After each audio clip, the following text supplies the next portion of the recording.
Diğer aylarda olduğu gibi Ocak, Şubat, Mart aylarında da Ağrı Umut Kervanı olarak yardım çalışmalarımıza kesmeden devam ettik. İhtiyaç sahibi ailelere, yetim öksüzlere yönelik bu 3 ay zarfı içerisinde toplamda 270 ailemize aynı nakdi et yardımda bulunduk. 100 ailemize biz bu aylar içerisinde gıda yardımında bulunduk. 80 ailemize nakdi yardım yaptık.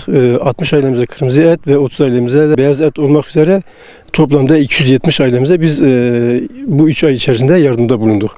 Bu yardımlarımız tabii mübarek 3 aylar içerisindeyiz. Ramazan ayı yaklaşıyor.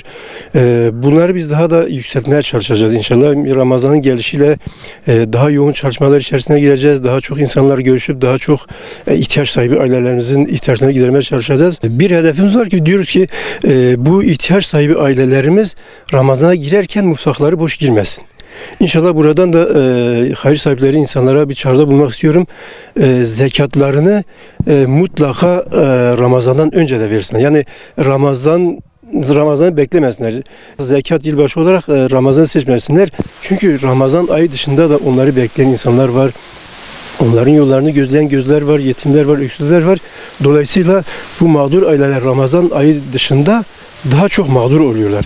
Yani herkes zekatını Ramazan ayı içerisinde verdi mi diğer aylarda insanlara az ulaşıyoruz.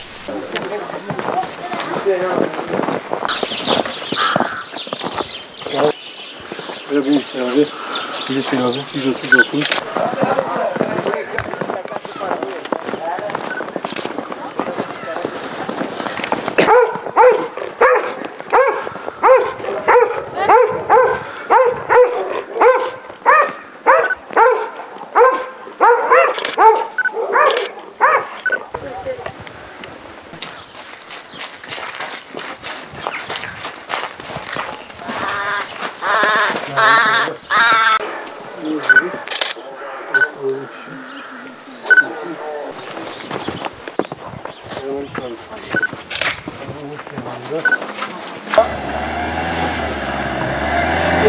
Şimdi bırak.